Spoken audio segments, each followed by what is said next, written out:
Bentrovati a Sicilia 24 Focus. Oggi parliamo di fibromialgia, una malattia dolorosa dai disturbi molteplici, disturbi quali del sonno, oppure ansia, depressione, dolori muscolari.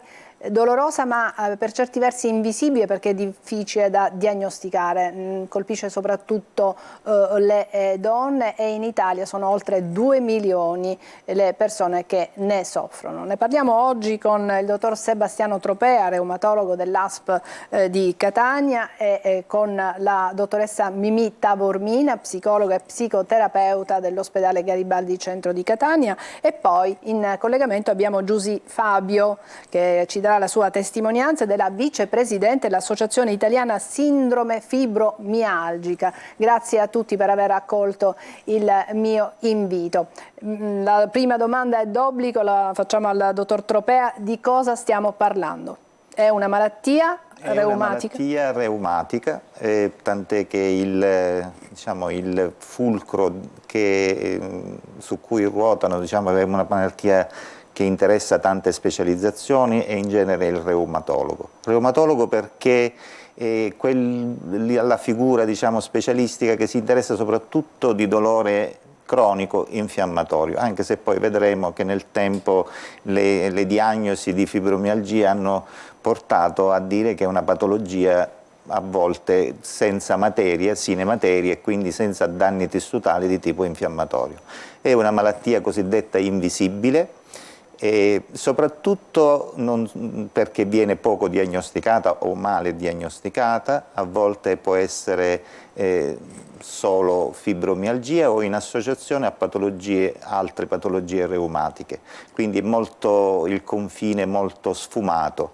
Questi dolori dove si manifestano? In quale parte del corpo soprattutto? I dolori sono diffusi, soprattutto sono dolori muscolari, dolenzia muscolare, ma sono associati ad altri sintomi che poi magari parleremo. Tipo la fatica? Esatto, l'astenia mattutina, la fatica cronica, e anche lì bisogna fare poi delle diagnosi differenziali: turbe dell'intestino, dolore pelvico, dolore lombare cronico, problemi soprattutto turbe del sonno, turbe anche cognitive, tante volte difficoltà di concentrazione che ci possono portare appunto poi a fare una diagnosi. Disturbi dunque che non facilmente fanno immaginare una fibromialgia, ma chiaramente in base al disturbo principe di una persona, ecco, si va ad andare per esclusione, immagino. Io lo chiederei a Giusy Fabio. È così difficile da diagnosticare? Le persone spesso che ne soffrono sono,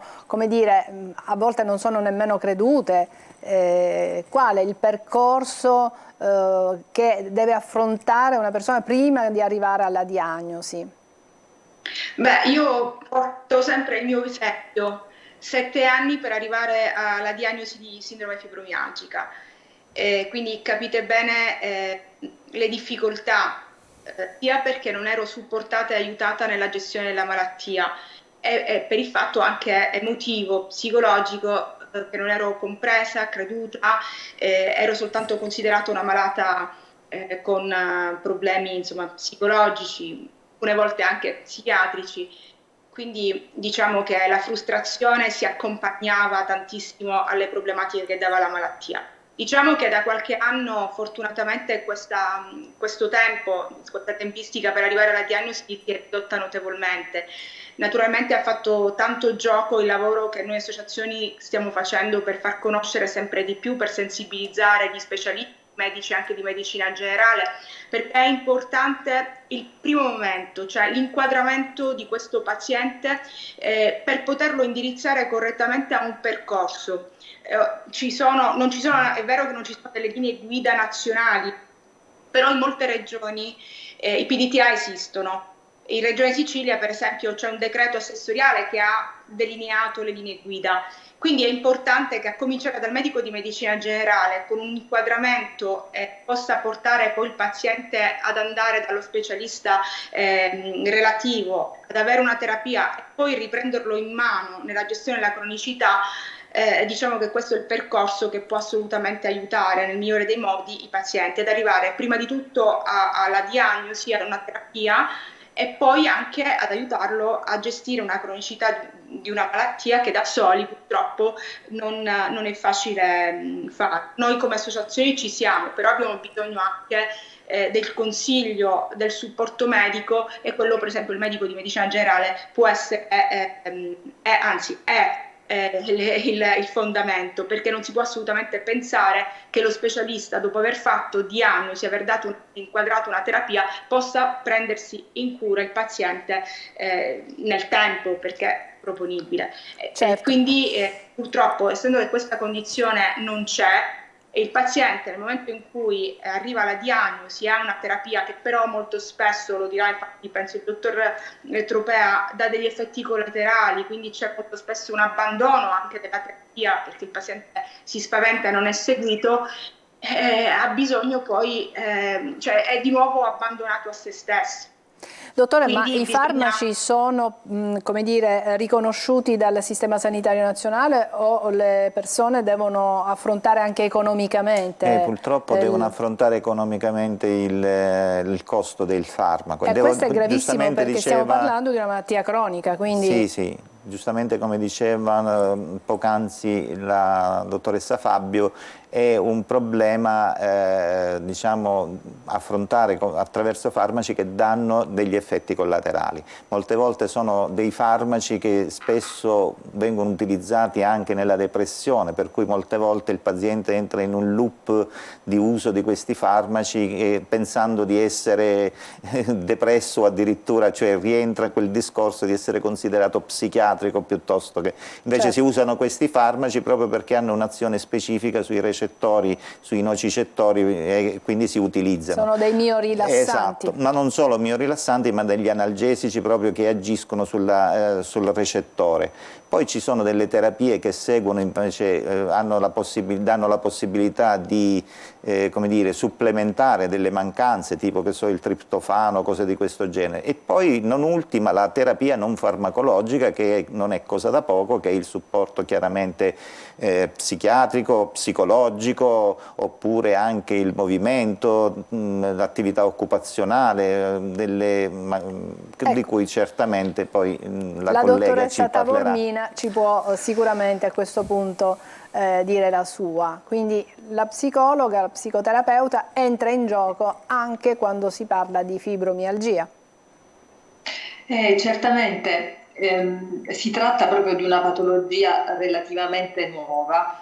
Io l'ho incontrata, diciamo, nella mia prima fase di lavoro, quando ancora non c'era questo tipo di diagnosi. E i pazienti sono accomunati, appunto, come diceva la dottoressa prima, da questo senso di mancato riconoscimento della propria patologia. Quindi il momento in cui hanno la diagnosi, mi corregga se sbaglio, la diagnosi fibromialgia, finalmente si sente quasi un senso di sollievo, no? Rispetto a una ricerca rispetto alla quale i parenti, i familiari, non vedendo realmente una patologia, una ricaduta fisica di questa malattia un po' appunto...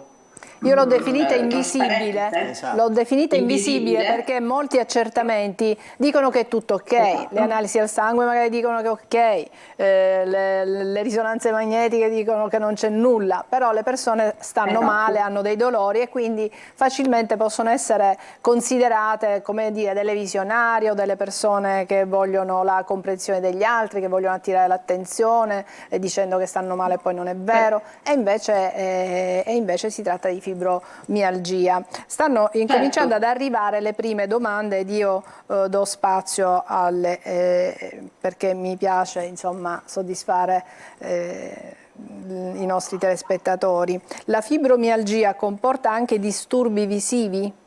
No, ma a volte può anche capitare che ci siano delle possibilità. Diciamo che non è il disturbo principe. Esatto. Prego, dottoressa, stava continuando. Io volevo, scusi Prego. un attimo, proprio... Sì, dicevo, appunto per questo... Prego, concluda prego, poi il dottor... Sì, appunto per questo l'utilizzo dei farmaci antidepressivi, che come diceva il dottor Tropea è un trattamento, insomma, uno dei principali in questo caso, viene vissuto dai pazienti come un trattamento per una sintomatologia che loro pensano venga loro un po' attribuita, che è quella appunto depressiva, cosa che loro non riconoscono assolutamente, perché sentono i dolori, percepiscono la fatigue quotidiana, hanno a che fare con una serie di problematiche di tipo cognitivo anche, no? La riduzione della memoria a breve termine, la confusione mentale, una sorta appunto di brain fog. Hanno anche un rallentamento sia delle competenze matematiche che quelle di lettura, visive, di lettura, anche di scrittura. Quindi il fatto che venga loro poi attribuita, assegnata una terapia farmacologica di quel tipo è come se confermasse loro una lettura di tipo psichiatrizzante Certo, e in questi a dei casi, sintomi che loro sentono realmente. ma in questi casi il vostro ruolo qual è?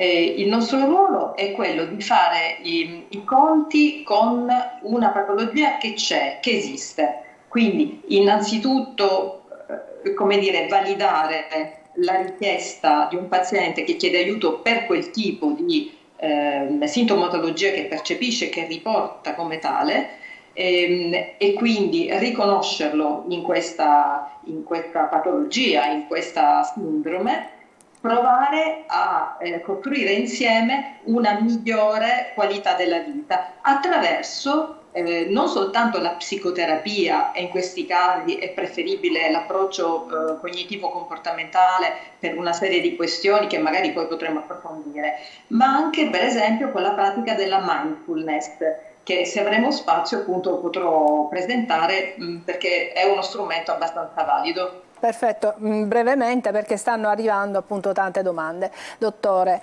ci chiedono allora come si fa a diagnosticare? Ci sono degli esami specifici per escludere che non si tratti di Allora, devo dire che ultimamente si è avuto sempre più conoscenza della malattia e quindi sono state sviluppate anche delle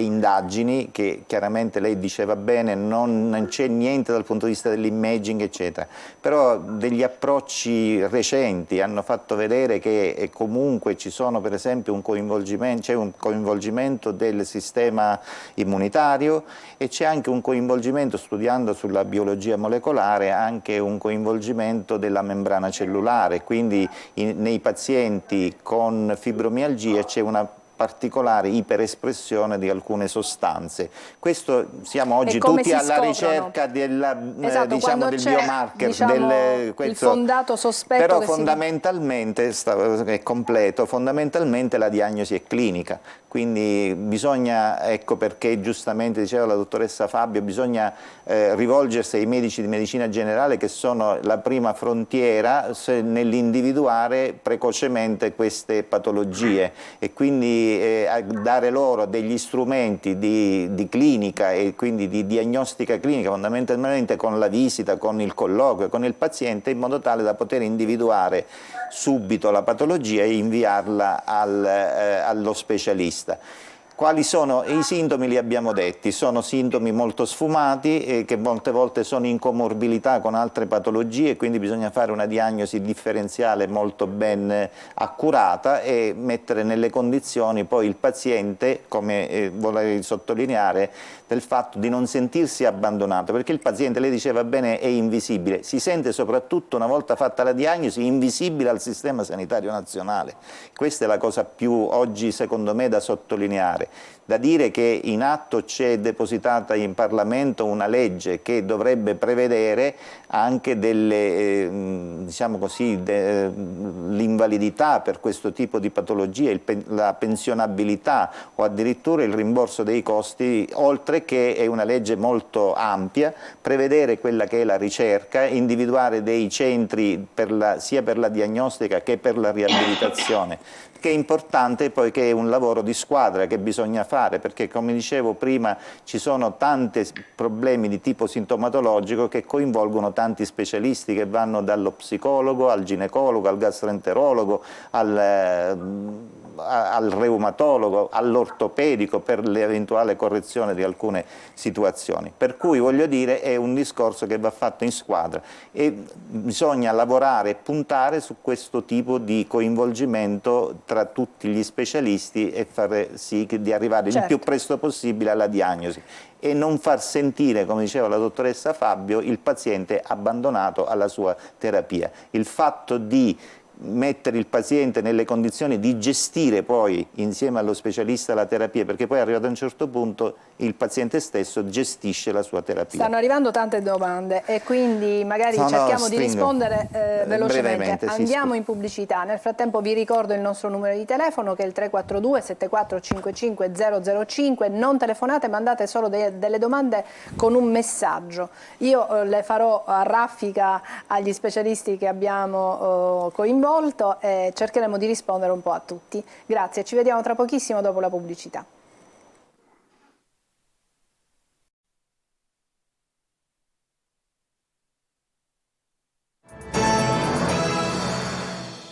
Eccoci rientrati in studio, stiamo parlando di fibromialgia, stiamo dicendo che è una malattia che ha diversi disturbi, quindi è difficile da diagnosticare. Lo specialista, qualcuno ci chiede ma chi è che la può diagnosticare? Insomma, lo specialista principe è il reumatologo, ma abbiamo anche detto che passa purtroppo molto tempo da quando si hanno i disturbi fino a quando si arriva al reumatologo, perché appunto è una malattia, l'abbiamo definita invisibile in quanto non è facile da scoprire.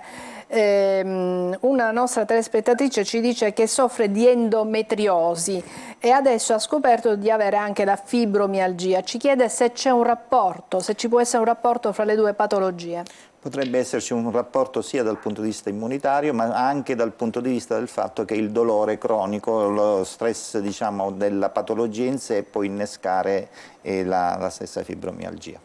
Certo, Giusy Fabio, stiamo dicendo quanto sia difficile anche farsi accettare, se posso utilizzare questo termine, dal Servizio Sanitario Nazionale.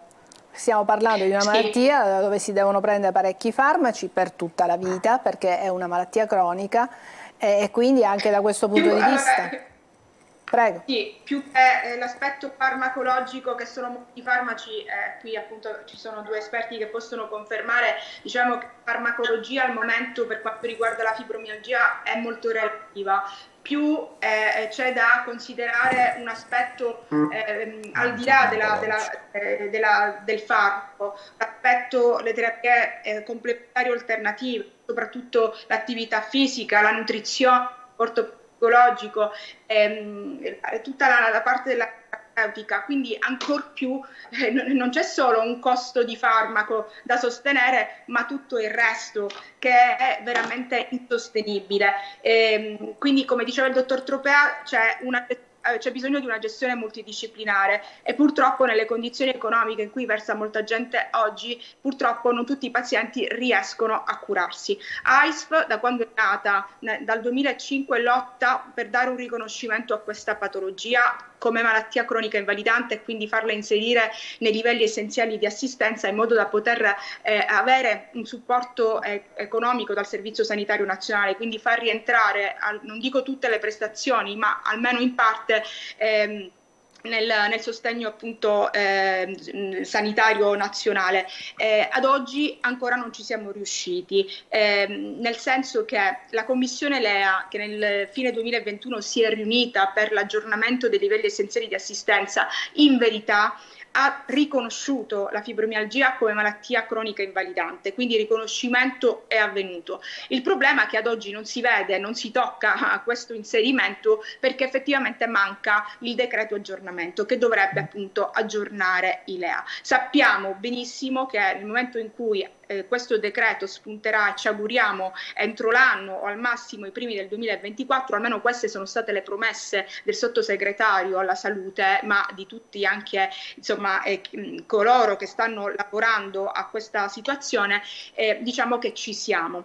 Una cosa importante sottolineare è dire ai pazienti soprattutto che ahimè in questa fase l'esenzione, il codice di esenzione che verrà dato e quindi le prestazioni erogate a favore, intanto non sappiamo quali sono, ma non verranno date a tutti, perché l'Istituto Superiore di Sanità già nel 2018 è stato chiaro: siete in tanti, siete siete milioni.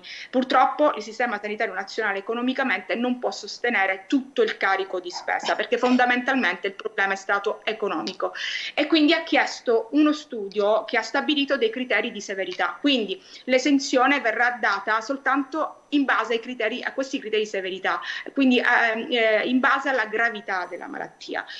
Importante, come diceva il dottor Tropea, il disegno di legge su cui si sta lavorando. Sono stati diverse le proposte di legge presentate soprattutto in Senato. C'è una commissione che sta lavorando per tirare fuori un unico testo nel quale è prevista l'inserimento della fibromialgia nei livelli essenziali, e quindi con una copertura nel caso di normativa naturalmente superiore rispetto a una commissione LEA. Sono previste tantissime altre agevolazioni e tutele per quanto riguarda i pazienti, quindi noi come associazione stiamo veramente accendendo sempre e continuamente i riflettori su questi due aspetti. Bene. Sia quello, diciamo, burocratico, tecnico del nostro governo, e sia quello legislativo, due aspetti fondamentali. Grazie, è importantissimo quello che state facendo come Associazione Italiana Sindrome Fibromialgica. Ho capito che ci sono buone possibilità che insomma qualcosa si muova a livello di Servizio Sanitario Nazionale. Ci chiedono, un nostro telespettatore dice che soffre di psoriasi e ci chiede ma soffre anche di dolori articolari e ci chiede se questo può essere una fibromialgia. Probabilmente è legata a un'artropatia psoriasica, che è appunto una delle manifestazioni, una malattia reumatica a tutti gli effetti. Certo. La celiachia può nascondere anche la fibromialgia? La celiachia può essere che il paziente celiaco può manifestare anche una fibromialgia, ma finora non abbiamo delle contiguità. Non c'è una certezza, esatto, diciamo. Di certezza. Così come per il colon irritabile. Colon irritabile sì, invece il colon irritabile è tra i sintomi che possono cominciare a dare il sospetto di una fibromialgia, proprio perché c'è questo coinvolgimento di questo dolore nociplastico che senza materia, cioè senza avere danno d'organo vero, e quindi a quel punto può porre o mettere un campanello d'allarme verso la fibromialgia. Una signora ci dice che soffre di fibromialgia da 8 anni, ha girato tanti specialisti, ha assunto diversi farmaci, tutti quasi a pagamento, senza esiti positivi, anche con effetti collaterali devastanti. E si chiede quali siano i farmaci adesso, se ci sono dei farmaci efficaci, insomma se si è fatto un progresso dal punto di vista delle medicine. Esatto, il progresso è stato determinato dal fatto che si sono accesi i riflettori su questa malattia che era, come diceva lei, invisibile, ma oggi la ricerca è andata avanti nell'individuare soprattutto per esempio anche degli anticorpi che vanno a stimolare questi recettori del dolore, eccetera, tant'è che si sta addirittura parlando di creare è già in fase avanzata di studio, un anticorpo monoclonale che dovrebbe interferire su questi anticorpi che agiscono sui recettori. Quindi buone notizie, diciamo, anche buone notizie le vogliamo dare, anche se dal punto di vista questo significa anche purtroppo un aumento anche dei costi della malattia, quindi è importante il lavoro che stanno facendo l'associazione soprattutto per quanto riguarda il riconoscimento della malattia, perché da lì poi a cascata nasce la rimborsabilità di farmaci anche questi costosi. Farmaci così costosi, eccetera. Qualcuno ci scrive: eruzioni cutanee e screpolature possono essere sintomi della fibromialgia insieme a quelli già indicati, di cui abbiamo già parlato? No.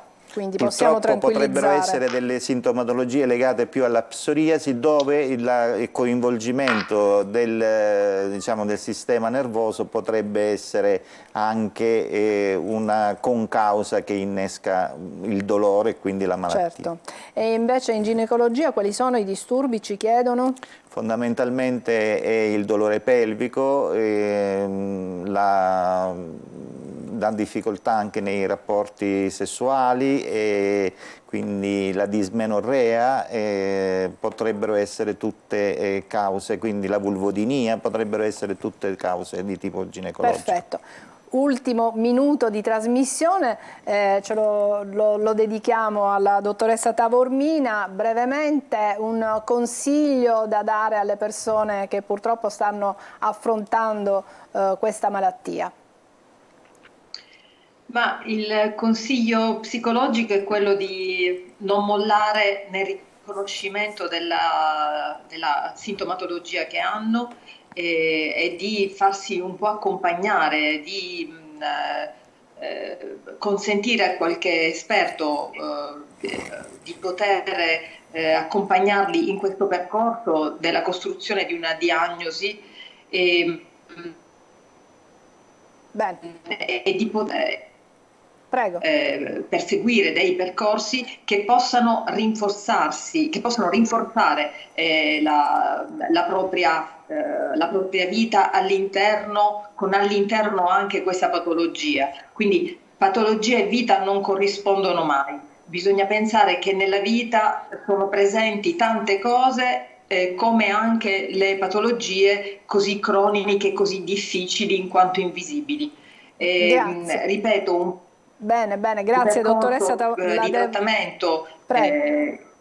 Quindi abbiamo detto sì, farsi seguire anche da uno psicologo, ma non solo dallo psicologo, perché abbiamo capito che i disturbi sono di varia natura, quindi entrano in gioco fisioterapisti, nutrizionisti, insomma tanti altri specialisti. Oggi abbiamo voluto focalizzarci sulla figura dello psicologo. Grazie dunque alla dottoressa Tavormina, grazie anche a Giusy Fabio, in bocca al lupo per tutto il lavoro che sta svolgendo l'Associazione Italiana Sindrome Fibromialgica, per i progressi che si avranno, si spera, in campo del Servizio Sanitario Nazionale, affinché non solo venga riconosciuta ma vengano dati anche degli strumenti efficaci dal punto di vista economico a chi ne soffre e che venga riconosciuta anche come malattia che può causare l'invalidità, e quindi anche da quel punto di vista per chi lavora. Insomma, grazie anche al dottor Sebastiano Tropea, buon lavoro, Grazie. La lascio ai suoi pazienti. E grazie anche a chi ci ha seguito da casa. A tutti l'appuntamento e alla prossima volta.